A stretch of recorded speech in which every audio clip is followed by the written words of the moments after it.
ஒரே ஒரு சீன் நம்ம தலைவனையும் தலைவியும் சேர்த்து வச்சு பார்க்க மாட்டோமா?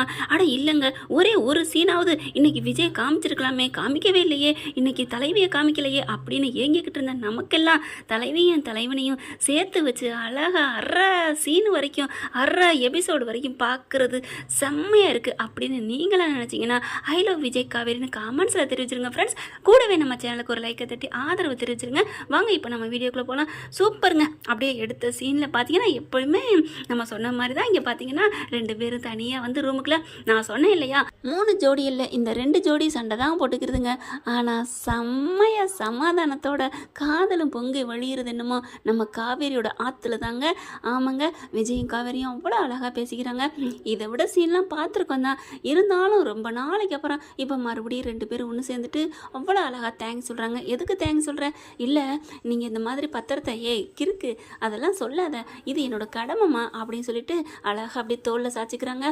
உங்கள் மேலே எவ்வளோ பாசம் இருக்குது தெரியுமா அப்படின்ட்டு அவங்க காமிக்கிறாங்க. இவ்வளோ இவ்வளோ இவ்வளோ அப்படின்னு சொல்லிட்டு காவேரி காமிக்க, அவ்வளோ காதலா என் மேலே அப்படின்னு விஜய் கேட்க, ஆமாம் அப்படிங்கிறாங்க. அப்போ நான் எவ்வளோ காதல்? நீங்கள் தான் அளவு கடந்து வச்சுருக்கீங்களே, அது எனக்கு தான் நல்லா தெரியுமே அப்படிங்கிறாங்க காவேரி. உடனே 2 பேரும் அவ்வளோ அழகாக கட்டிக்கிறாங்க. என்ன ஒரு சிரிப்பு, என்ன ஒரு க்யூட்னஸ்ங்க, செம்ம சீன்னு சொல்லலாம். அப்புறம் காவேரி, வீட்டில் என்னெல்லாம் நடக்குது, என்னென்னமோ நடக்குது, என் மனசுக்குள்ள நிறைய நடக்குதுங்க. என்ன உன் மனசுக்குள்ள நடக்குது? இல்லை, உங்களை நான் கோவக்காரன் தாங்க நினச்சேன், ஆனால் இப்போ தான் தெரியுது நியாயமானதுக்கு மட்டும்தான் நீங்கள் கோவிக்கிறீங்க. அப்படியா? ஆமாம், அந்த பசுபதி பாருங்க என்னெல்லாம் பண்ணா, எனக்கு அது மட்டும்தாங்க பயமாக இருக்குது, ஏதாவது பண்ணிடுவானோ அப்படின்னுட்டு. அதெல்லாம் கவலைப்படாத காவேரி, நான் பார்த்துக்கிறேன், எதுக்கு நீ இப்படிலாம் பயப்படுற அப்படிங்கிறாரு. என்னதான் இருந்தாலும் ஒரு பொண்டாட்டிக்கு புருஷன் மேலே பயம் இருக்கும் தானங்க, புருஷனுக்கு எதுவும் ஆயிடக்கூடாதுங்கிற பயம். அதுவும் இல்லாமல் அந்த பயம் என்ன பண்ணுவான் பசு, சரியான ஆளுன்னு தெரியும், சரியான பொறுக்கி ரவுடி, தான் அப்பாவே போக்கினவன் அப்படிங்கிற ஒரு பயத்தில் தான் கேட்குறாங்க.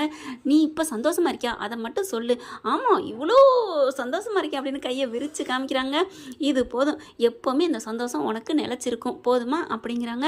ஆனால் நீயா பேக் அடிக்காமல் இருந்தீன்னா நம்ம 2 பேரும் எப்போவும் ஒன்றா தான் இருப்போம். அவங்க அப்படியே சொல்லிக்கிறாங்க, நம்ம 2 பேருக்குள்ள பிரிவு வந்துடாதே, எதுவும் பிரச்சனை வந்துடாதே அப்படின்னு காவேரி சொல்கிறாங்க. அதுக்கு தான் இவங்க சொல்கிறாங்க, நீ அந்த ஆட்டுக்குட்டி வேணும், அம்மா வேணும் அப்படின்னு சொல்லிட்டு என்னையும் வேணான்னு சொல்லாமல் இருந்தால் ஓகே. ஏன் பக்கத்து ஸ்ட்ராங்காக ஆணி அடித்த மாதிரி, இல்லை நங்கூரம் பாய்ச்ச மாதிரி நான் நிலையாக நிற்பேன் அப்படிங்கிறதாங்க நம்ம விஜய் என்ன சொல்கிறது. நம்ம அன்னையிலேருந்து சொல்லிக்கிட்டு இருக்கோம், விஜய் அவரோட நிலைப்பாடில் ஸ்ட்ராங்காக உறுதியாக தாத்தா பாட்டியை விட காவேரி தான் முக்கியங்கிற அளவுக்கு இருக்காரு. ஆனால் நம்ம இந்த பக்கி தான் இப்போ கங்காவே ரொம்ப அப்படியே நாளாக கெடுக்குப்படி போட்டுச்சுன்னு வைங்களேன். ஒரு கட்டத்துக்கு மேலே எங்கள் அக்கா முக்கியம் அப்படின்னு சொன்னாலும் சொல்லுங்க, இது இந்த பயப்புள்ள அப்படித்தான் நினைக்கும். ஆனால் இனிமேல் நான் அப்படி உங்களை விட்டுட்டுலாம் போக மாட்டேன் அப்படின்னு சொல்லி கட்டி பிடிக்குது.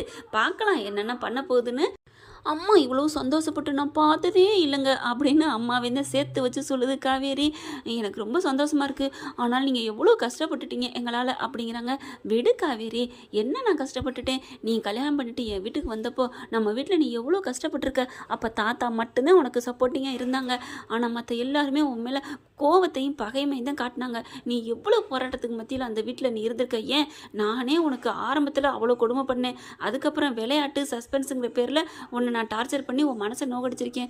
அதெல்லாம் நினச்சா இதெல்லாம் ஒன்றும் பிரச்சனை இல்லை, விடு நான் இருக்கேன்ல அப்படின்னு சொல்லி கட்டி பிடிச்சிக்கிறாங்க. அடுத்து பார்த்தீங்கன்னா எல்லாம் டீ குடிச்சிட்டு இருக்காங்க. காலையில் பார்த்தீங்கன்னா வாக்கிங் போயிட்டு வராங்க. அப்படியே மாமியால் பார்க்குறாங்க. அப்படியே பார்க்குறாரு குமரன், என்ன அத்தை காலில் ஷூ போட்டிருக்கீங்க அப்படின்னு சொன்ன கேட தம்பி தான் ஷூ வாங்கி கொடுத்துச்சுன்னு கழட்டி போட்டு உள்ளுக்கு வந்து உட்காடுறாங்க. என்னம்மா நான் வாங்கி தரவான்னு கேட்டேன், வேணான்னு சொன்னேன் அப்படின்னு காவேரி கண்டு ஜாலியாக சொல்கிறாங்க. ஆனால் இதுவே கங்கா கேட்டு இந்த பிள்ளை வேணான்னு சொல்லி இருந்துச்சுன்னு வைங்களேன், இந்நேரம் கோவிச்சிருக்கும், வானத்துக்கும் பூமிக்கும் குதிச்சிருக்கும். ஆனால் காவேரி சாதாரணமாக கேட்குறாங்க, ஏய் நீ வாங்கி தரவான்னு தான் கேட்ட, ஆனால் தம்பி கூட்டிகிட்டு போய் கடையில் வாங்கி கொடுத்துருச்சுல அப்படிங்கிறாங்க. நல்லா ஜாலியாக போயிட்டுருக்கு. சாரதா இப்படி குழஞ்சு நெளிஞ்சு இப்படி ஒரு மண்புழு ரேஞ்சுக்கு போயிட்டாங்க. எப்படி விரைச்சிக்கிட்டு இருந்தாங்க முரட்டு சிங்கம் மாதிரி.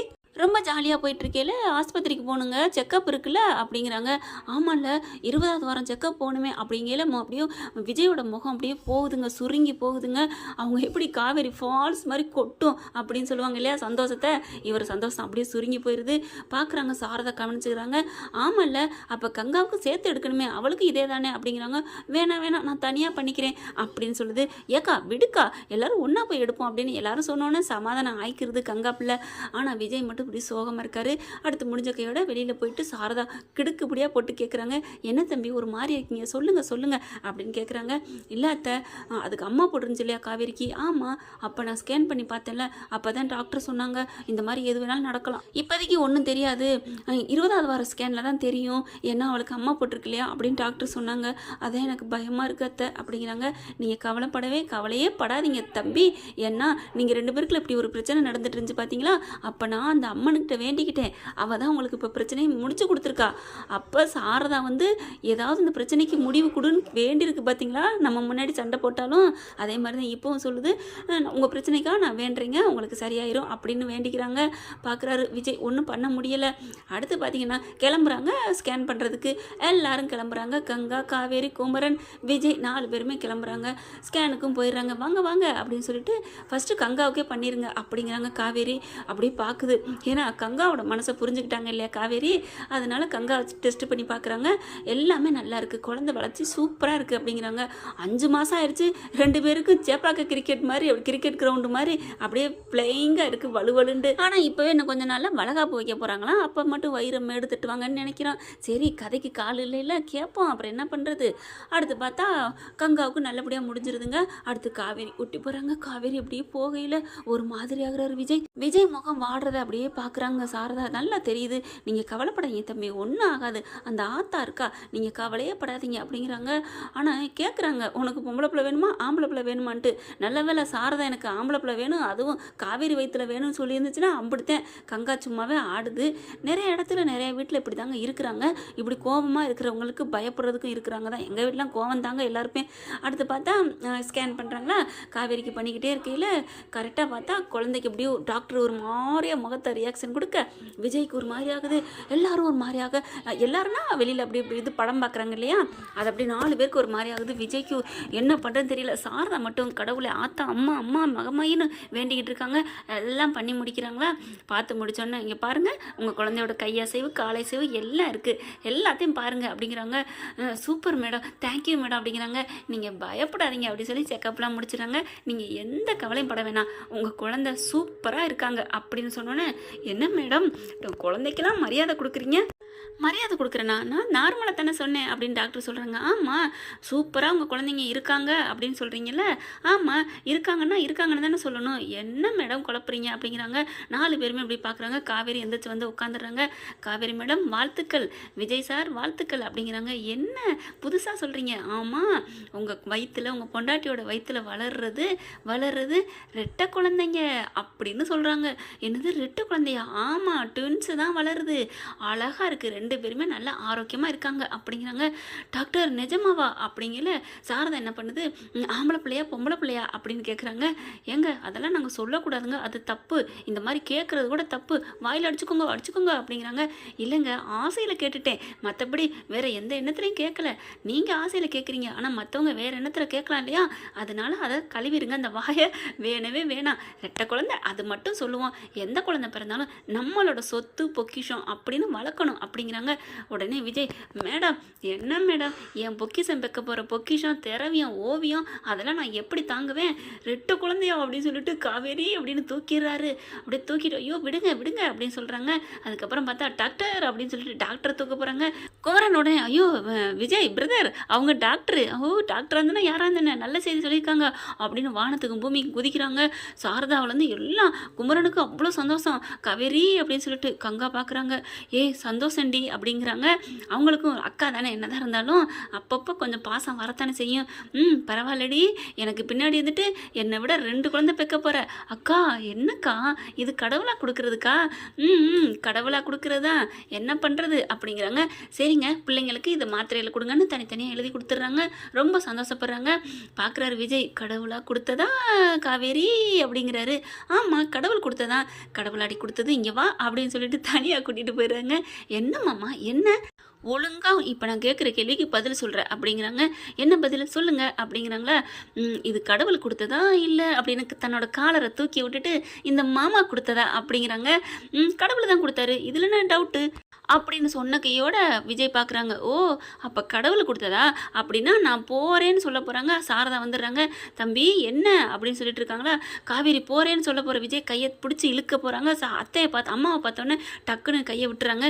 என்ன 2 பேரும் தனியாக வந்தீங்க, என்ன பேசிகிட்டு இருக்கீங்க அப்படிங்கல. ஒன்றும் இல்லைம்மா, சும்மா பேசிக்கிட்டு இருந்தோம் அப்படிங்கிறாங்க. உங்கள் மாப்பிள்ளை பிள்ளைக்கு பொசுக்குன்னு கோவம் வருதுமா அப்படிங்கிறாங்க. அத்தை இவ ரொம்ப பண்ணிட்டா, அதெல்லாம் முடியாது, நான் இவளோட சண்டையாக இருக்கேன். என்னடி பண்ணி வச்ச, அதெல்லாம் சொல்ல முடியாதுமா. என்னடி ஆச்சு, என்ன தம்பி ஆச்சு அப்படின்னு சாரதா கேட்குறாங்க. என்ன காவேரி சொல்லவா, நீ என்ன சொன்னேன்னு அப்படிங்கிறாங்க. ஐயோ மாமா அதெல்லாம் சொல்லாதீங்க அப்படிங்கிறாங்க. ஏன்னா அவங்களுக்கும் தெரியும் கடவுளை விட புருஷன் தான் கண்கண்ட தெய்வம்னு சொல்லுவாங்க. கடவுள் முக்கியம்தான், ஆனால் அந்த கடவுளே சொல்லியிருக்காங்க கணவனை தான் ஃபஸ்ட்டு தொழணும் அப்படின்னு சொல்லியிருக்காங்க இல்லையா. அதனால் கடவுள் கொடுக்குறாரு, ஆனாலும் கணவன் தானுங்க கொடுக்குறாங்க. அது லாஜிக் வந்து விஜய் சொன்னது சரிதானே. நீங்கள் கமெண்ட்ஸில் சொல்லிடுங்க விஜய் சொன்னது சரியா இல்லையா, இல்லை காவேரி சொன்னதான் சரியா இல்லையாங்கிறத சொல்லிடுங்க, கமெண்ட்ஸில் சொல்லிடுங்க ஃப்ரெண்ட்ஸ். அப்புறம் பார்த்தீங்கன்னா விஜய் சொல்கிறாங்க, நான் சொல்லட்டா அப்படின்னு கேட்க, ஐயோ மாமா சொல்லாதீங்க ப்ளீஸ் அப்படிங்கிறாங்க. இல்லடி அப்படின்னு சொல்ல போகிறாங்க. தம்பி சொல்லுங்க தம்பி, கங்காலேருந்து குமரன். என்ன பிரதர் காவேரி என்ன சொன்னா, அது வந்து ஐயோ மாமா அப்படின்னு வாயை பொத்திடுறாங்க. ஆஹா ஐயோ, இந்த மாதிரி காவேரியை நம்ம ஏதாவது பண்ணிக்கிட்டே இருந்தா என் செல்லம் வந்து கட்டி பிடிச்சிட்டே இருக்கும் போல இருக்கே அப்படின்னு சொல்லிட்டு, சரி காவேரி நான் எதுவும் சொல்லலை போதுமா அப்படிங்கிறாங்க. ஐயோ சரி வாங்க எல்லாரும் கிளம்போம் அப்படின்னு கிளம்ப போகிறாங்க. ஏய் பொண்டாட்டி, லூசு பொண்டாட்டி நில்றி அப்படிங்கிறாங்க. நான் என்ன லூஸா, அப்போ சட்டையை பிடிச்சி கிழிச்சிடுவேன் அப்படிங்கிறாங்க. லூசுன்னு சொல்கிறதுக்கு சும்மா கிறுக்கி, நான் ஒரு ஆர்வத்தில் சொல்கிறதுடி, அப்படி லூஸு கிறுக்குன்னு சொல்கிறதான் என் மனசுக்குள்ளேருந்து வர்றதுடி, ஒன்று அப்படி கட்டி அணைச்சிக்கிட்டு சொல்கிறதுக்கு அர்த்தம்டி, அதோட அர்த்தம் புரியாமல் கிறுக்கு லூசுன்னு சொன்னால் கோச்சிக்கிற, அதெல்லாம் எனக்கு தெரியும், ஆனால் என் அம்மா கிட்ட சொல்ல போகிறீங்க அப்படிங்கிறாங்களா. இப்போ உங்கள் அம்மா எங்கேயும் ரொம்ப தூரத்தில் போகலை, இப்போயே போய் சொல்லட்டா அப்படிங்கிறாங்களா. உடனே அத்தை ஐயோ அப்படின்னு வாயை பொத்துறாங்க. டேய் தெரியாமல் சொல்லிட்டேன்டா, அப்பா மன்னிப்பு கேளு. மன்னிப்பெல்லாம் கேட்க முடியாது, அப்போ குழந்தை யார் கொடுத்தது அதை சொல்லு. சரி சொல்கிறேன், சரி சொல்லு அப்படிங்கிறாங்களா. அது வந்து குழந்தை யார் எனக்கு கொடுத்ததுன்னா, யார் கொடுத்தது, கடவுள் கொடுத்தது அப்படின்னு சொல்லிட்டு ஓடுறாங்க அவங்க அம்மா கிட்ட. அடி பாவி இருடி வீட்டுக்கு வா, உன் வாயிலேருந்து இன்னைக்கு வர வைக்காமல் விட மாட்டேன். அதையும் பார்த்துக்கலான்டா பாஸ் வாங்க அப்படின்ட்டு ஓடுறாங்க. எப்படி இவகிட்டேருந்து வாயிலேருந்து வர வைக்கிறது அப்படின்னு யோசனையோடு போகிறாரு. நீங்கள் சொல்லுங்கள் ஃப்ரெண்ட்ஸ், காவேரி வாயிலேருந்து கணவன் தான் என் புருஷன் தான் இந்த குழந்தைய கொடுத்ததுன்னு காவேரி வாயிலேருந்து எப்படி சொல்ல வைக்கணும்னு விஜய் நம்ம தலைவர் குழம்பிக்கிட்டு இருக்காங்க. நம்ம தலைவனுக்கு ஒரு டிப்ஸ் கொடுங்களேன், எப்படி வர வைக்கலான்ட்டு கமெண்ட்ஸில் சொல்லிடுங்க. அடுத்த எபிசோடில் நம்ம அதை சொல்லிடுவோம். என்ன ஃப்ரெண்ட், இந்த பதிவு உங்களுக்கு பிடிச்சிருக்கா? இந்த கற்பனை கதை தான், பாதி கற்பனை கலந்த கதை தான். இந்த பதிவு உங்களுக்கு பிடிச்சிருந்துன்னா உங்கள் பொண்ணான கையில் ஒரு லைக்கை போட்டு சப்ஸ்கிரைப் பண்ணிடுங்க. Thank you friends.